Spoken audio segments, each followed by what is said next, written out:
Post-game coverage of your 2014 Big South champions, Liberty Flames, continues here on LibertyFlames.com. I'm Alan York, joined alongside Matt Kamari. Matt, 15-14, Flames going to the playoffs for the first time ever. What an effort from top to bottom here today. Oh, my goodness. What an effort. This team never gave up this entire game.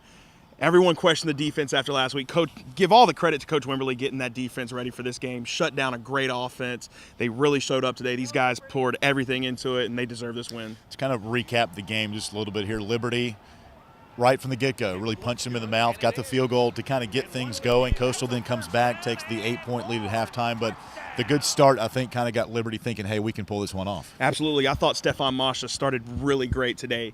You know, they had a game plan for him to have little intermediate passes. Yeah.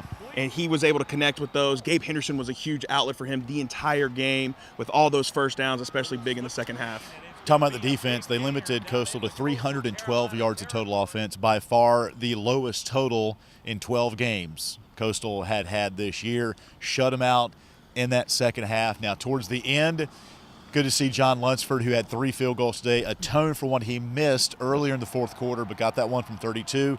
1:20 left, and then Coastal makes it interesting, as you would probably expect. Number 1 team in the country, got it down to the 6-yard line, and Chima Uzowihe had the block heard around Flames Nation to help secure that win. Absolutely. On the radio, we were saying how the entire field goal block team, after what the refs did, not purposely, but how everyone was confused with the clock and the clock management, and they came back, never gave up. They were going to block the field goal as soon as they saw the kicker out there, blew through the line, blocked the field goal, sending the Flames to the playoffs. Chima Uzowihe had the big block of the field goal, and here's his reaction after the ball game.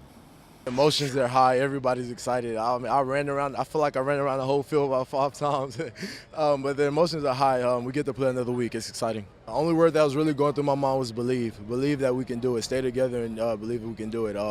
Me and Jerron, we have this little thing on field goal blocks, and we know we can get back there. We come together and we say, "You take them, and I'll shoot the gap for you." And he did his job, and it was a free shot in that gap, and I got my hands up and was able to get a hand on the ball. We've talked a lot about the defense here in this game, Matt, but the offense today, DJ Abner, 122 yards rushing, 35 carries, Stefan Masha passing for 285, and Gabe Henderson and Petey Peterson, clutch third down conversions. I think by the naked count, Gabe had 6 of his 10 catches were for first downs, and Petey had that long 72-yard touchdown catch to really get the Flames back in it in that second half. Absolutely. Gabe being a senior, doing senior things, making moves, getting the first downs when needed. Petey with that great grab. He was lined up in the slot, came across on a sort of looked like a skinny post route and just took off. No one could catch him. These guys worked hard. This offensive line got back on track this week. Let DJ spin a little bit. He did his thing. He got another 100 yards. He just looked great. And that second half, the offensive line really stepped up. After the ball game, head coach Turner Gill paid honor to those that are playing this year and that came before this 2014 team as they make it to the playoffs for the first time ever.